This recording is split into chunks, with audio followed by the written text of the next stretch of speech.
সাধারণকালের পঞ্চদশ সপ্তাহ সোমবার। প্রথম পাঠ প্রবক্তা ঈশাইয়ার গ্রন্থ 1 অধ্যায় পদ সংখ্যা 10 থেকে 17।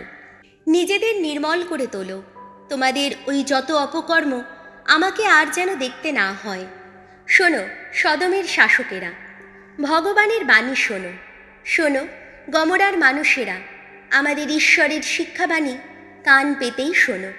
স্বয়ং ভগবান এই কথা বলছেন, তোমাদের ওই যে অসংখ্য বলিদান, আমার কাছে কী বা মূল্য তার? যত মেষের পূর্ণাহুতি আর নধর যত পশুর চর্বি, এসব দেখে দেখে অরুচি ধরেছে আমার। বৃষ, ছাগ বা মেষ শাবকের রক্ত, আমি তো ওসব কিছু চাই না।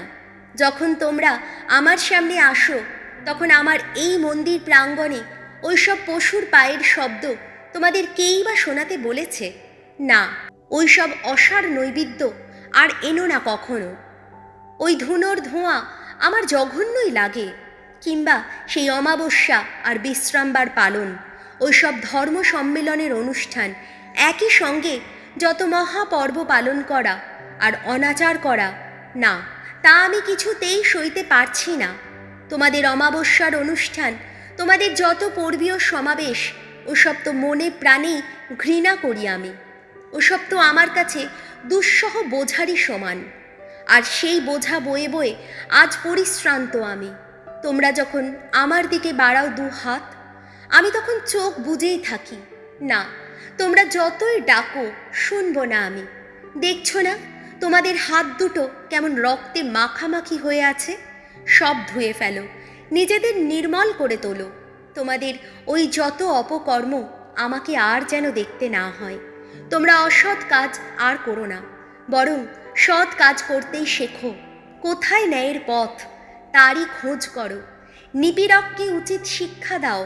তোমরা অনাথকে তার ন্যায্য অধিকার দাও। বিধবার পক্ষ সমর্থন করো। প্রভুর বাণী, শ্যাম সঙ্গীত, ধুয়ো। যে চলে সত্যের পথে, সেই তো পায় মুক্তি। তোমার বলিদানের জন্যে তোমায় যে দোষী করছি আমি, তা নয়, তা নয়। তোমার ওইসব পূর্ণাহুতির বলি তো নিয়তই আমার কাছে নিবেদিত হয় না। তোমার গোয়াল থেকে একটিও বৃষ দাবি করি না আমি। তোমার বাথান থেকে কোনো ছাগও দাবি করি না আমি। ধুয়ো। যে চলে সত্যের পথে, সেই তো পায় মুক্তি। আমার বিধি বিধান তুমি আবৃত্তি করো কোন অধিকারে? আমার সন্ধির কথা বলো কোন অধিকারে মুখে আনো তুমি? তুমি তো ঘৃণাই করো নিয়মের শাসন। আমার বাণী তাও তো তুচ্ছ করো তুমি। ধুয়ো। যে চলে সত্যের পথে, সেই তো পায় মুক্তি। এই তো তোমার আচরণ, আর আমি কি তবুও থাকবো নীরব? তুমি কি মনে করো আমি তোমারই মতো? স্তুতিযোগ্য যে করে নিবেদন, সেই তো আমার যোগ্য সম্মান জানায়। যে মানুষ এগিয়ে চলে সত্যেরই পথে, ঈশ্বরের ত্রাণ কীর্তি দেখাবো তাকে। ধুয়ো। যে চলে সত্যের পথে, সেই তো পায় মুক্তি।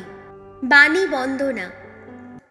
জয় জয় প্রভুর জয়, জয় জয় প্রভুর জয়, জয় জয় প্রভুর জয়।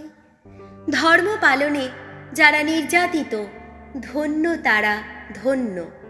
স্বর্গরাজ্য তাদেরই, আহা স্বর্গরাজ্য তাদেরই। জয় জয় প্রভুর জয়, জয় জয় প্রভুর জয়, জয় জয় প্রভুর জয়। মথি রচিত মঙ্গল সমাচার 10 অধ্যায় পদ সংখ্যা 34 থেকে 11 অধ্যায় পদ সংখ্যা 1 পর্যন্ত। প্রভু যীশু হবেন মানুষে মানুষে নানা দ্বন্দ্বের কারণ। নিজের সব কিছুর চেয়ে বেশি ভালোবাসতে হবে যিশুকে। যিশু একদিন তার প্রেরিত দূতদের বললেন, তোমরা এই কথা মনে করো না যে পৃথিবীর জন্যে আমি শান্তি নিয়ে এসেছি। না, শান্তি নয়, খড়গই নিয়ে এসেছি। আমি তো এসেছি ছেলেকে তার বাপের বিরুদ্ধে দাঁড় করাতে, মেয়েকে তার মায়ের বিরুদ্ধে, বউকে তার শাশুড়ির বিরুদ্ধে দাঁড় করাতে, মানুষের শত্রু হয়ে উঠবে তার নিজের ঘরেরই লোকেরা। যে নিজের বাবাকে বা মাকে আমার চেয়ে বেশি ভালোবাসে সে আমার শিষ্য হওয়ার যোগ্য নয়। আর যে নিজের ছেলেকে বা মেয়েকে আমার চেয়ে বেশি ভালোবাসে সেও আমার শিষ্য হওয়ার যোগ্য নয়। যে নিজের ক্রুশ নিয়ে আমার অনুসরণ করে না সে আমার শিষ্য হওয়ার যোগ্য নয়। যে ওইভাবেই নিজের জীবন বজায় রাখে সে তো শেষে তা হারাবেই। আর আমার জন্যে যে নিজের জীবন হারায় সে কিন্তু তা বজায় রাখতে পারবেই। যে তোমাদের অভ্যর্থনা করে সে আমাকেই অভ্যর্থনা করে, আর যে আমাকে অভ্যর্থনা করে সে তাকেই অভ্যর্থনা করে যিনি আমাকে এখানে পাঠিয়েছেন। কোনো প্রবক্তাকে যে প্রবক্তা বলেই অভ্যর্থনা করে সে প্রবক্তারই যোগ্য পুরস্কার লাভ করবে। কোনো ধার্মিককে যে ধার্মিক বলেই অভ্যর্থনা করে সে ধার্মিকেরই যোগ্য পুরস্কার লাভ করবে। আর যে কেউ এই তুচ্ছ মানুষদের কাউকে আমার শিষ্য বলেই এক ঘটি ঠান্ডা জলও খেতে দেয়, আমি তোমাদের সত্যি বলছি সেও তার পুরস্কার থেকে কিছুতেই বঞ্চিত হবে না।